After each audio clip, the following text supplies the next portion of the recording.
تو یہاں پر کہا والصابرین. اب صبر کی اتنی اہمیت کیوں ہے؟ صبر کہتے کس چیز کو ہے؟ ہمارے ہاں کہتے ہیں صبر برداشت کرنے کو. ہمارے یہاں کہتے ہیں صبر برداشت کرنے کو. جو میں بار بار کہتا ہوں یہ پاکستانی صبر ہے. قرآنی صبر اور چیز ہے، پاکستانی صبر اور چیز.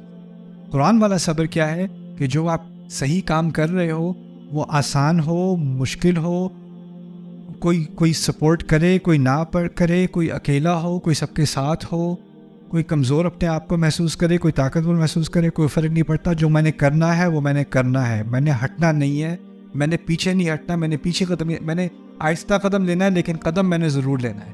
میں نے بڑھتے چلے جانا ہے. اسے کہتے ہیں صبر. صبر کی اگر تصویر اپنے ذہن میں ایک کھینچنی ہے نا کہ آندھی چل رہی ہے، ریت آپ کی طرف منہ میں آ رہی ہے اور آپ قدم چلتے چلے جا رہے ہو، یہ صابر ہے. صابر ہے جو بڑھتا چلا جائے، پیچھے نہیں ہٹ رہا، وہ چلتا چلا جا رہا ہے. یہ ہے صبر کرنے والا. اس کے اندر ایک ٹفنس ہے، اس کے اندر ایک اس کے اندر قوت ارادہ ہے اور اس کی وجہ سے وہ بڑھتا چلا جاتا ہے. اسے کہتے ہیں صبر.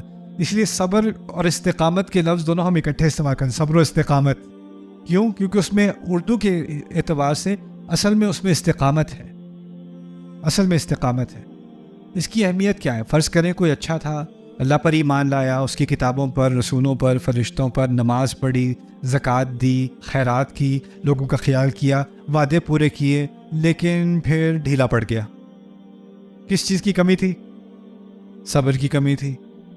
صبر کی کمی ہوئی تو وہ سارے جو اچھے کام کیے تھے، پازیٹیو میں جا رہے تھے، وہ پھر بیکار ہونے شروع ہو گئے. کیوں؟ کیونکہ بعد میں جا کے میں نے بہت اچھے کام کیے تھے لیکن اب مجھ میں اتنا صبر نہیں ہے، مجھ سے نہیں ہوتا، بہت ہو گیا، بہت ہو گیا.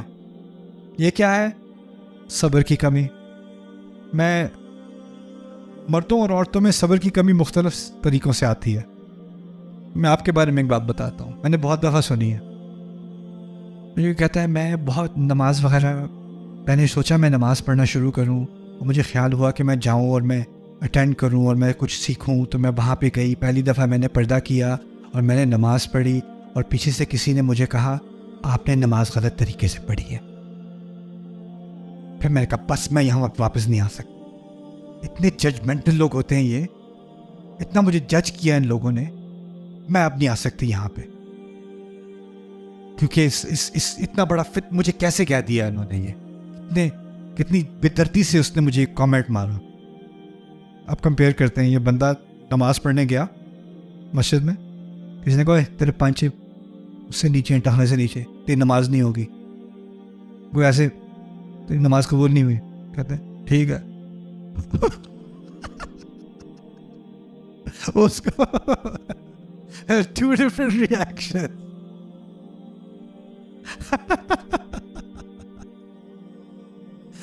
کوئی فرق نہیں پڑا. کیوں؟ بیکاز ان کا صبر کا امتحان اور طرح سے ہوتا ہے، آپ کے صبر کا امتحان اور طرح سے ہوتا ہے. آپ کو کوئی بات کہتے تو وہ بات خنجر کی طرح ایک دفعہ نہیں لگتی، وہ نکال کے آپ پھر دوبارہ لگاتے ہو، پھر نکال کے پھر دوبارہ لگاتے ہو، پھر نکال کے پھر دوبارہ لگاتے ہو. او مائی گاڈ، کتنی دفعہ کہا تھا؟ ایک دفعہ. ریپیٹ پہ لگائی. اس کو 1000 دفعہ کہہ دو، اس کو ایک دفعہ کا یاد نہیں رہتا. یہ بھی کہا تھا تم نے؟ ہاں. ہمارے صبر کا امتحان اور ان کے صبر کا امتحان اور. اللہ کی مخلوق ہے.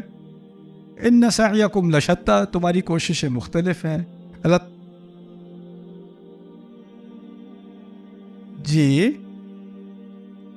جی حکم تو ایک ہی ہے لیکن اس کا امتحان مختلف ہے نا. حکم تو ایک ہی ہے، نماز کا بھی حکم ایک ہی ہے، زکوٰۃ کا بھی حکم ہے، صبر کا بھی حکم ہے، احکام تو ایک ہی ہیں. لیکن اللہ تعالیٰ نے جس طرح کہا نا رات دن مختلف بنائے، اسی کے ساتھ کہہ دیا کہ مرد اور عورت کو مختلف بنایا. وما خلق الذکر والانثی، جہاں رات اور دن کے اختلاف کی بات کی وہاں مرد اور عورت کے اختلاف کی بات کی. ہماری سائیکالوجی الگ ہے، ہماری تھاٹ پروسیس الگ ہیں، ہماری ویکنیسز الگ ہیں. کسی چیز میں ان کو اتنا اسٹرانگ بنایا، ہمیں بہت کمزور بنایا. کسی چیز میں انہیں بہت کمزور بنایا، ہمیں بہت اسٹرانگ بنایا. یہ اللہ تعالیٰ کا نظام ہے، اس نے یہ بنایا. لیکن اصل چیز یہ ہے کہ انسان جتنا بھی اچھا کر لے، اگر صبر نہیں ہے نا تو وہ ساری اچھائی پہ وہ خود ہی پانی پھیر دے گا. اور پھر صبر کا امتحان آرام آسان سچویشن میں نہیں ہوتا. اصل میں صبر کا نام ہی یہ ہے کہ مشکل میں انسان تھامے رکھے. اسی لیے کہا ہے وَالصَّابِرِينَ فِي الْبَأْسَاءِ وَالضَّرَّاءِ وَحِينَ الْبَأْسِ أُولَٰئِكَ الَّذِينَ صَدَقُوا. تو پھر یہاں پر نا وَأُولَٰئِكَ هُمُ الْمُتَّقُونَ، انہوں نے واقعی سچ کا حق ادا کیا ہے اور وہی ہیں تقوی والے. اللہ تعالیٰ ہمیں ان میں سے بنائے.